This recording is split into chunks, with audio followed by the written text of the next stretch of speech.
Et aujourd'hui, nous vous proposons de parler convention citoyenne. Et donc, nous allons parler de l'expérience du Conseil de développement des Balcons du Dauphiné. Aujourd'hui, voilà, nous avons Clément Giardinelli qui est présent aujourd'hui pour nous partager cette expérience. Et donc, je vais lui laisser la parole pour en savoir plus. Clément, à toi de jouer. Bonjour tout le monde. Alors, Clément Giardinelli, je suis animateur du Conseil de développement des démarches participatives et partenariales pour la communauté de communes des Balcons du Dauphiné, donc située dans le Nord-Isère.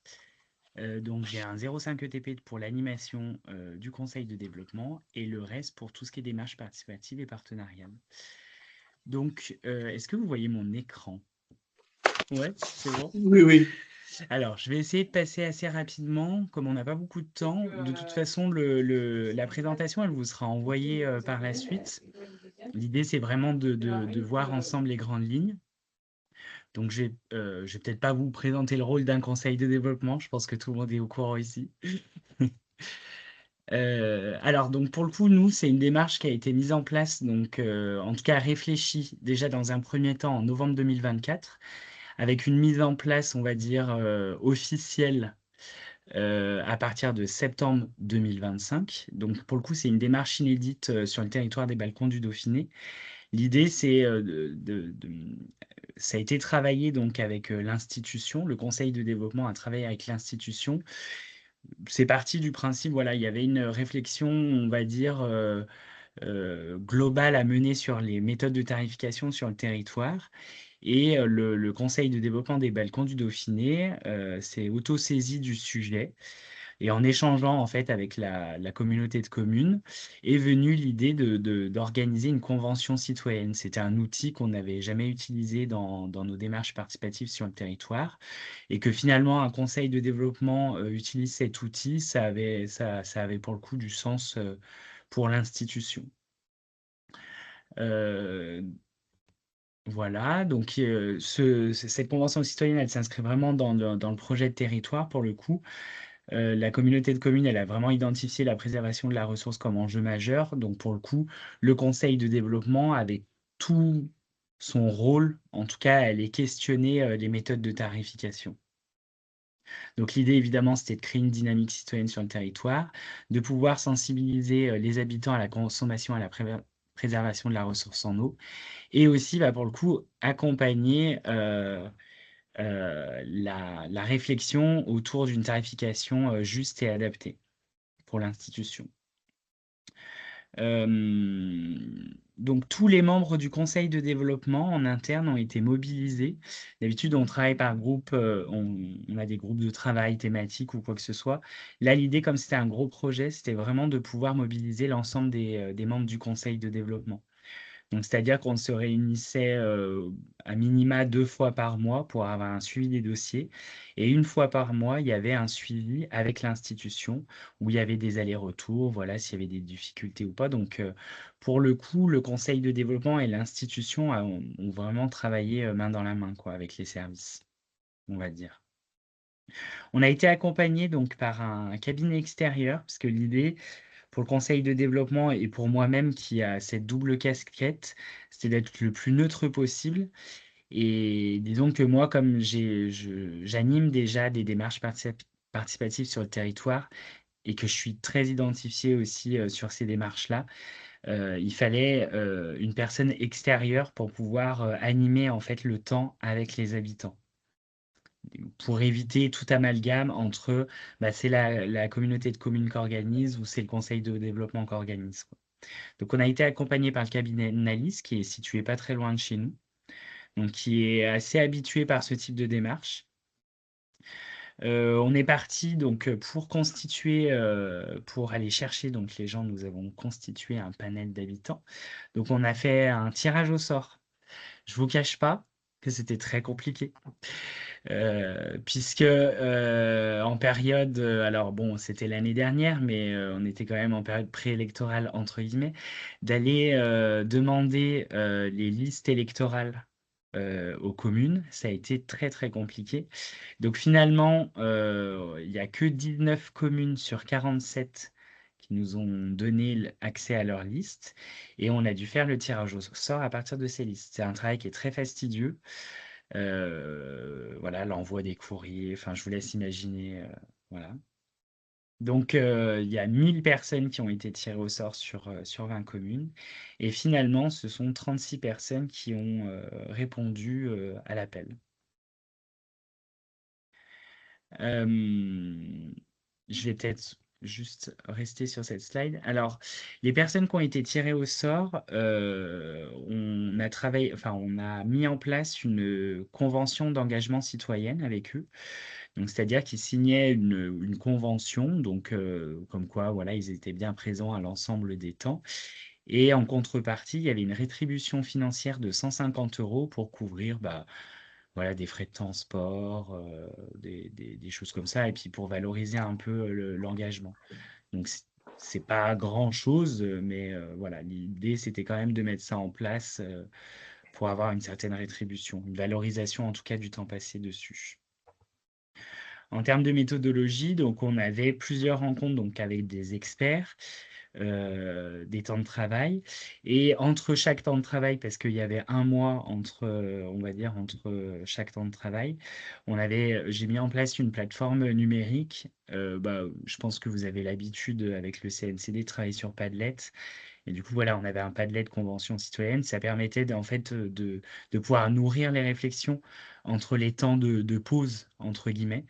Donc, les participants pouvaient m'envoyer des documents, moi je mettais des documents, et voilà, ça permettait pour ceux qui avaient vraiment besoin de se nourrir de lecture, de choses comme ça, de pouvoir alimenter les réflexions pendant les temps de pause, quoi. Donc, il y a eu 2 samedis de travail collectif, donc le 4 octobre et je vois pas la date, le 8 novembre. Donc la première journée thématique, disons, c'était plus philosophique qu'autre chose. Donc là, on a fait intervenir une personne du département de l'Isère qui ont réalisé une étude sur l'état de la ressource en eau sur notre territoire. Donc l'idée, c'était vraiment d'avoir, entre guillemets, un, un macro sur déjà la ressource et qu'on ait un langage commun déjà sur l'idée de la préservation de la ressource. Dans un deuxième temps, donc c'est le temps de travail de novembre, pour le coup, on était vraiment sur les tarifications en elles-mêmes. Donc là sont intervenus, oh bah mince, j'ai plus son nom. Oups, ça va me revenir. Il y a une conférence sur les méthodes de tarification, donc avec, bon, petit bug, je vais retrouver. Et il y a aussi Anne Gros-Perrin, donc, vice-présidente en charge de la métropole de Lyon, qui pour le coup, eux, ils ont vraiment mis une méthode de tarification, donc voilà, pour nourrir aussi les réflexions. Donc on avait un premier temps plutôt macro et un temps vraiment sur les méthodes de tarification. Ça va me revenir le nom, mais je suis désolé, peut-être dans les échanges. Donc tout le long, les membres du panel, disons qu'on a mis en place cette question-là, donc comment établir un tarif juste et qui incite à la préservation de la ressource, la préservation de l'eau.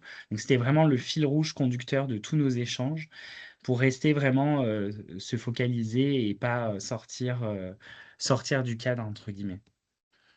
Donc voilà, ils ont établi pour eux, pour avoir un langage commun, qu'est-ce qu'était un tarif juste, donc équitable, responsable, clair et durable. Et évidemment, ils ont aussi défini pour eux ce qu'était finalement la sobriété. Donc voilà, c'est tous des termes qui sont vraiment ressortis de la Convention citoyenne, ce qui permettait derrière, quand on parlait de tarification, vraiment de méthode de tarification pure et dure, d'avoir déjà balayé le terrain, d'avoir déjà un langage commun pour permettre vraiment euh, de, de choisir des méthodes de tarification qui soient adaptées en fait. Donc a été présenté 4 modèles de tarification pendant cette convention, donc la tarification linéaire, la tarification sociale, saisonnière et progressive. Donc ils ont vraiment échangé là-dessus, débattu pendant plusieurs heures. Et après, on les a fait voter pour savoir finalement vers quoi se tourner en termes de méthode de tarification. Donc, on peut voir les votes qui apparaissent. Et finalement, ce qui est ressorti, c'est la tarification progressive à l'unanimité. Donc après, il a fallu, évidemment, donc là, c'était le grand principe, on choisit telle méthode de tarification, mais il a fallu un peu affiner pour derrière, pour pouvoir porter ces réflexions aux élus. Donc, ils ont affiné notamment le fait que, bien sûr, changer de tarification, ça nécessite du temps. Donc, pour le coup, il faut bien, en tout cas en termes d'études, définir par exemple le nombre de tranches, comme ça a pu être fait sur Lyon, Montpellier, estimer aussi le volume par tranche et que ce soit adapté en fait à notre territoire. Donc les recommandations qui ont, qui ont été préconisées, c'est de vraiment adapter cette réflexion à notre territoire. Il y avait est ressorti aussi la première tranche gratuite, mais on voit finalement dans les votes que c'est pas forcément prioritaire parce que on se retrouve avec c'est pas franc en tout cas. Donc c'était pas forcément la priorité dans la réflexion derrière portée pour les élus. Par contre, de réfléchir à un dispositif d'aide pour les foyers les plus précaires, comme c'est fait un peu, ça peut être fait sur certains territoires, des aides forfaitaires sous conditions sociales. La convention n'est pas allée sur une différenciation sur les particuliers ou professionnels, parce qu'évidemment, on n'avait pas le temps, on n'avait pas les moyens de pouvoir aller dans cette réflexion comme ça a pu être fait sur la métropole de Lyon.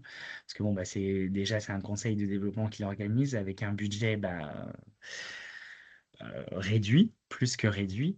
Donc forcément, et on ne pouvait pas mobiliser le panel pendant un long temps. On n'avait pas les moyens techniques de le faire, en tout cas.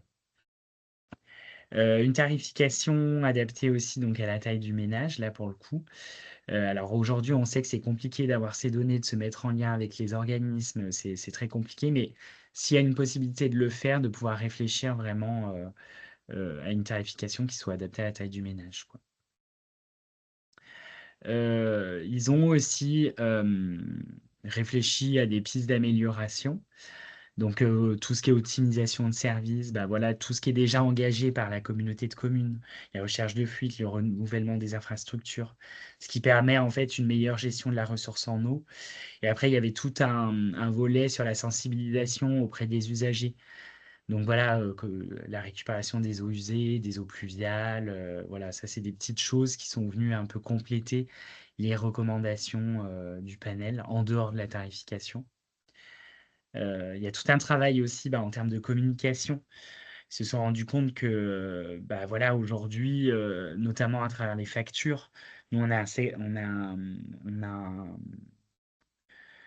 un territoire où en fait on a trois régies et syndicats des eaux différents. Et donc, forcément, on n'a pas tous les mêmes factures, c'est pas forcément lisible pour les personnes. Donc voilà, il y avait des recommandations qui ont été faites pour ça. Et aussi, une grosse campagne de communication à mener derrière si la tarification elle change, parce que forcément, il va falloir expliquer le pourquoi du comment. Donc là, c'est ce que je vous expliquais. Nous, aujourd'hui, donc on est sur cette carte-là, donc avec trois régies et syndicats différents. Donc avec la régie des eaux des balcons du Dauphiné en gestion directe. Donc là, c'est actuel. Et pour le coup, le panel recommande à ce que demain, on tende en tout cas vers une harmonisation des tarifs et une communication qui soit uniforme parce que aujourd'hui, on a trois types de tarifs différents, trois méthodes de tarification différentes et en fait, ça ne permet pas une équité sur le territoire, quoi. Donc, en conclusion, ce qui a été vraiment porté, voilà, si on oublie les zooms, c'est une tarification progressive, une harmonisation de la tarification sur le territoire des balcons du Dauphiné et continuer, aller plus loin dans la sensibilisation des usagers pour la ressource en eau. Donc là, c'est vraiment le document qui a été présenté aux élus. Donc, la convention citoyenne, elle s'est terminée avec une présentation aux élus le 5 décembre 2025 et toutes ces recommandations ont été portées au Conseil communautaire du 26 février 2026. Et les élus ont voté pour mettre à l'étude les recommandations du panel pour une mise en œuvre en janvier 2027. Donc c'est quand même déjà une sacrée étape, c'est-à-dire que bah, voilà, les élus finalement se sont quand même saisis du sujet. Ils ont quand même compris que bah, voilà, d'aller questionner les habitants, même si c'est le conseil de développement qui a organisé cette démarche, bah, voilà, ça avait du sens. Donc tout le travail du conseil de développement là entre maintenant et janvier 2027, ça va être de suivre l'état des travaux et de voir finalement comment ça peut se mettre en œuvre pour la suite, quoi. Voilà un peu pour le. Je n'ai toujours pas trouvé le nom de Ah, mais c'est pas l'intervenant. grave, peut-être quand tu le retrouveras, tu Non, pourras mais nous en plus, demander. ça m'embête parce que c'est quelqu'un de très. Enfin, c'est un expert plus, plus, plus. Et pour le coup, mm, Ok, non, très mais bien. c'est Bah, fou. merci, merci en tout cas Clément pour cette présentation. Maintenant, je vous propose de passer à une phase de questions-réponses. Et donc, je vois qu'il y a quelques questions déjà qui ont été posées dans le chat. Il y en a une déjà, je pense que tu as commencé à y répondre, c'est le lien entre les travaux de la Convention et les élus. Ben, voilà, tu en as parlé en fin de présentation. Et donc, ben, voilà, c'est une démarche qui est toujours en cours, comme tu l'as dit, sur lequel maintenant travaille le Conseil de développement. On a une question de Daniel. Au-delà des 36 citoyens volontaires tirés au sort, comment la communication vers toute la population s'est-elle développée? Et bah, en fait, on a envoyé directement les courriers. Comme on est parti des listes électorales, on avait accès, bah, du coup, on avait accès aux adresses. Donc, on a envoyé les courriers directement aux personnes concernées. Donc nous, après, on a fait une communication sur les réseaux sociaux, sur le site internet. On avait envoyé aussi voilà, un mail à l'ensemble des communes pour dire, bah voilà, ne vous inquiétez pas, s'il y a un usager qui vous dit j'ai reçu un courrier, voilà, enfin, que tout le monde soit au courant. Mais c'était pas une communication globale parce que comme c'était un tirage au sort, on pouvait pas dire, voilà, c'était pas un appel à participation. Donc c'était vraiment Alors, je crois que nominatif pour le Daniel coup. veut préciser sa question. Je vois qu'il lève la main. Je laisse la parole. Oui, oui, oui, merci. Oui, le tirage au sort est un outil puissant, hein. Il se trouve qu'on l'a utilisé à peu près de la même façon, hein, à partir des listes électorales. Nous, chez nous, c'est les communes qui directement, les services des communes ont effectué le tirage au sort. On n'est Ah, pas ouais. rentré dedans, nous, hein, du tout, personnellement, en tant que conseil de développement. Non, ma question, c'était, au-delà du travail des 36 citoyens, j'ai bien vu que vous avez fait une campagne de communication vers l'ensemble de la population. Ma question, pour traduire vos résultats, enfin, et faire accepter vos résultats, mais justement, est-ce que ça a été suffisant? Parce que c'est quand même une phase qui est vachement difficile, même si vous avez fait un super travail avec ces 36 citoyens volontaires, ça c'est sûr. Mais comment on fait et est-ce que c'est possible d'être vraiment très efficace vers les milliers de citoyens qu'il y a derrière pour que tout ça soit compris et accepté, quoi. Alors du coup, j'utilise mon autre casquette pour cette question puisque je suis au sein du service communication euh, euh, au balcon du Dauphiné. Donc là, pour le coup, j'ai pris le relais, mais avec ma casquette communauté de communes, où en fait on a diffusé aussi bah, tout ce qui est réunion publique, là, l'expert en question, dont j'ai oublié le nom, son intervention, elle était retransmise aussi en direct pour les habitants qui ne pouvaient pas participer.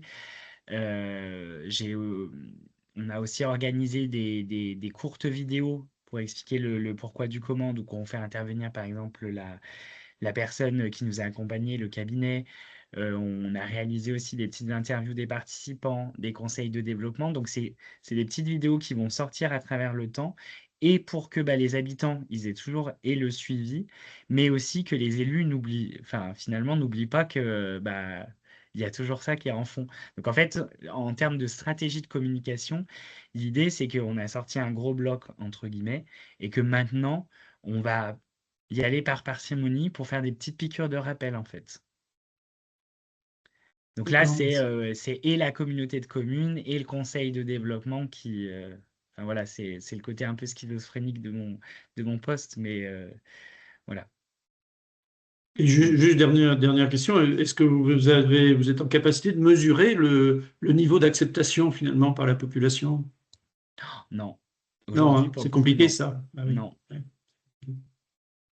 Alors, Non. merci. Alors, On a... autant, Oui, autre autant on chose. a évalué la démarche auprès des participants, c'est pour le coup, on a été surpris parce que euh, on pensait avoir des personnes qui, on va dire, qui étaient acculturées à ce type de démarche, que ce soit dans le milieu politique ou associatif. Et en fait, au retour des participants à travers un, un questionnaire, on s'est rendu compte qu'en fait, les gens étaient, enfin, les participants étaient vraiment complètement éloignés de ce type de démarche. Et même, ils sont en dehors des milieux associatifs. Donc finalement, on est allé chercher vraiment des personnes qui sont, enfin, très éloignées des démarches participatives. Donc,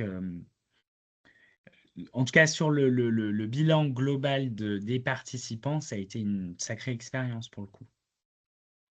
Merci Clément. Alors, on a deux questions peut-être qui se rejoignent un petit peu. Enora qui demande quelles sont les missions concrètes portées par le Conseil de développement pour organiser, accompagner cette convention citoyenne.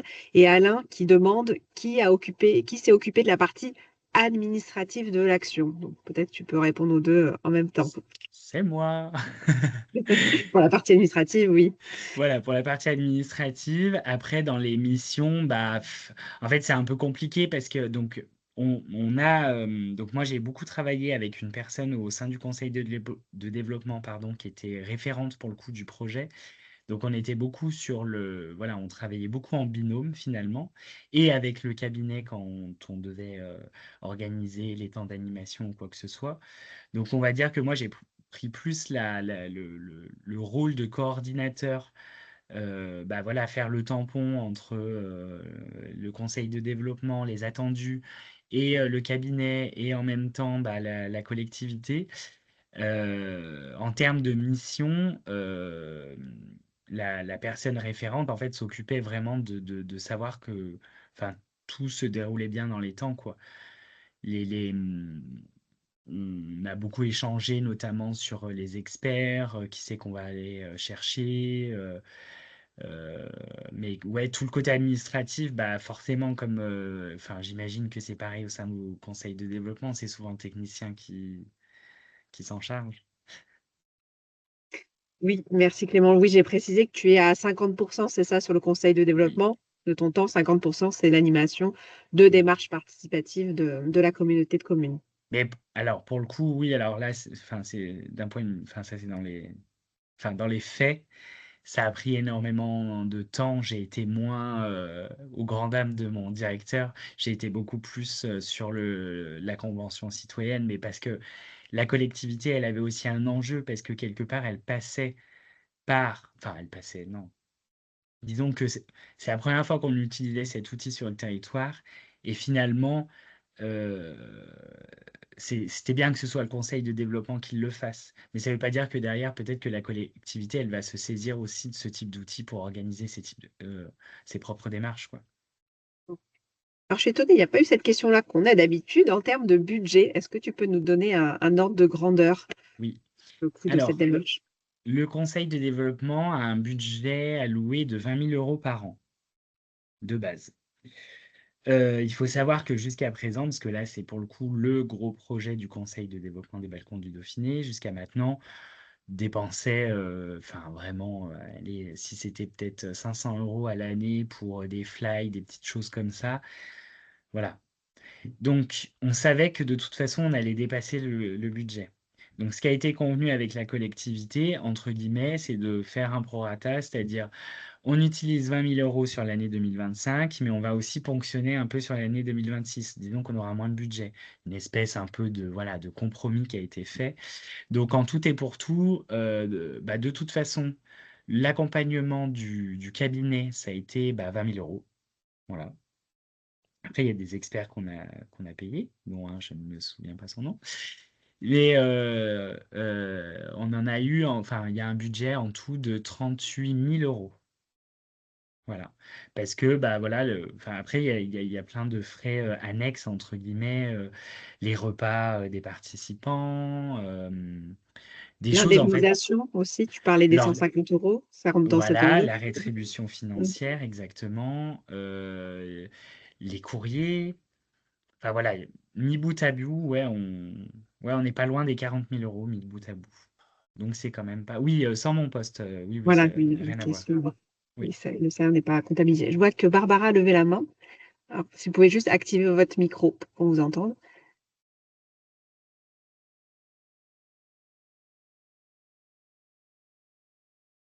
Ouais, non, ça fonctionne pas. Sinon, il faut écrire dans la fenêtre de conversation parce que là, on ne peut pas vous entendre sans micro. Alors, est-ce qu'il y a d'autres questions? Je vois qu'il nous reste 3 minutes. Oui, Muriel. Ah, le rôle des membres du CODEV au milieu du panel. Et ben en fait, ils étaient organisateurs, donc pour le coup, ils ne participaient pas aux réunions, enfin, ils n'étaient pas actifs au sein des réunions, mais du coup, ils étaient animateurs de différentes phases d'atelier. Donc là, pour le coup, c'était hyper intéressant parce que je pense pour certains, il y a eu un côté formateur aussi de pouvoir animer finalement des petits temps de travail avec les membres du panel. Mais l'idée, par contre, ils étaient pas, voilà, ils étaient vraiment en dehors de la démarche. Ils ne participaient pas en tant que, enfin, Membre ils du panel. n'apportaient pas de réflexion. Ils étaient facilitateurs de la démarche. Voilà. Merci pour ces précisions. Alors, je vois que Muriel a levé la main. Ah, on ne vous entend pas. Il y a un problème de micro. Donc, si vous voulez poser votre question par écrit, parce que là, on n'entend rien du tout. Est-ce qu'il y a d'autres questions? Bon, alors, écoutez, merci Clément pour cette Ah, présentation. vous m'entendez maintenant Voilà, peut-être? c'est Ah bon, ça oui. fonctionne. Oui, je vous prie de m'excuser. Merci beaucoup pour cette présentation. Est-ce que vous avez pu vous poser la question de savoir si à l'issue finalement de cette démarche d'ampleur intéressante, est-ce que vous seriez parvenu au même résultat si vous n'aviez pas eu cette réflexion citoyenne? Ça, c'est une chose. Et est-ce que la démarche vous a permis aussi de recueillir des membres, je dirais, parmi ceux de la Convention citoyenne qui ont rejoint le Conseil de développement, intéressés par effectivement le fait que le Conseil de développement existe, s'ils ne le connaissaient peut-être pas. Hmm. Alors, je pense pas que la communauté de communes, elle serait allée sur ces réflexions sur les méthodes de tarification. Enfin, c'était pas un sujet en tout cas. C'était pas donc c'est vraiment le conseil de développement qui s'est auto-saisi de ce sujet-là. Donc pour cette première réponse. Et oui, alors il y avait aussi un enjeu de pouvoir mobiliser de nouvelles personnes et de nouveaux membres en sous-objectif. Pour le coup, on pensait qu'il y allait avoir plus de participants, mais on a quand même 3 personnes qui ont intégré le conseil de développement à l'issue de cette démarche. Bon, c'est déjà ça. Donc voilà, et ça démontre quand même que quand on va chercher les gens sur des choses très concrètes, finalement, ils comprennent aussi le rôle du conseil de développement. C'est moins nébuleux pour la suite. Merci Clément. Et si tu devais résumer la plus-value du conseil de développement dans cette action, c'est une question du chat, comment tu le résumerais? Hum, bah, la plus-value pour moi, c'est plutôt la légitimité à porter ce type de démarche parce que finalement, une convention citoyenne portée par des citoyens, je trouve que, enfin, pour moi, ça prend tout son sens. C'est pas une institution, c'est pas une commande. Alors oui, ça a été fastidieux, laborieux, usant et forcément nouveau aussi pour notre territoire. Mais en même temps, ça prend plus de sens parce que c'est pour le coup organisé par des citoyens, quoi. Et